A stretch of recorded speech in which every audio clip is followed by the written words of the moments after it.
So we certainly all have experienced worry in our lives. And in the Chinese medicine terms, we talk about the movement of energy for the different emotions. And what worry does is it binds that energy. So it just like clamps it down and it's just stuck. Like if the machine is stuck and it keeps going dun, dun, dun, dun, dun, and it's not turning.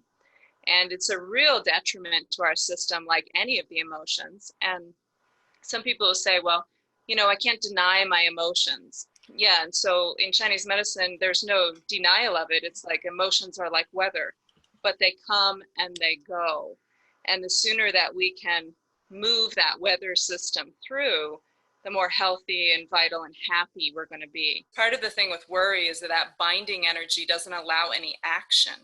So that stuck energy doesn't allow for any action, any movement forward. And movement is really the nature of life. And so if you're not moving and changing, are you really living? Right? So that's a question there. So like if we're like a tree and weather comes through, so you could say that those are the emotions and we're the tree, and it blows the tree to and fro. But after the weather's gone, the tree just returns to its natural state. But if there's a storm that keeps driving, or a certain kind of wind that keeps driving the tree one way all the time, it becomes like wind blown and it starts to be bent in a certain way. And so if we keep cultivating emotional states, we have to understand that things happen, but we do have that choice. And so if we think that we're always at the effect of our emotions or at the effect of the world, then we're not coming from that choice. It's like you're coming from your future self, like, where do I want to be? And part of that is using our words and our organizing ourselves in a way of like, everything's working out for me. And you see how that's different than I'm worried, I'm worried, I'm worried, I'm worried, I'm worried, I'm worried.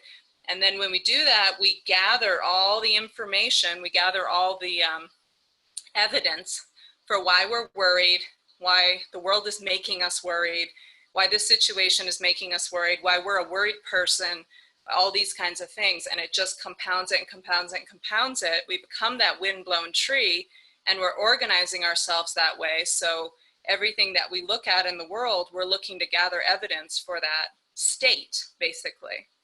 And instead realizing I have a choice and pivoting. So it's not saying that we're a Pollyanna, we're just going, everything's amazing. It's like, no, things happen. Everyone experiences crappy situations in their life, but how are you going to organize yourself toward that situation? And that takes a certain amount of responsibility.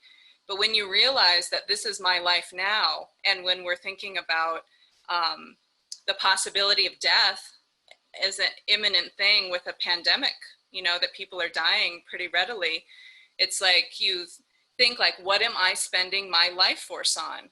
And part of that is, what are we doing in action? What are we doing with our friends? Who are we spending time with? All those kinds of things.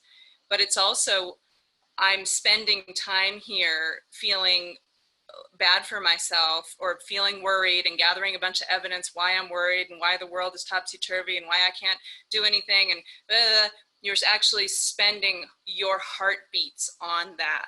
And when you come to that realization that I'm spending my life, I am choosing to spend my life on this, then hopefully you realize my life is worth more than that.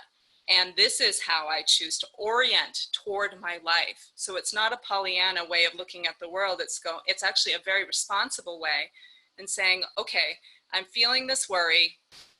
I don't want to be spending my life on this. I value and choose to move forward with abundance, to move forward with openness, to move forward in trust and faith.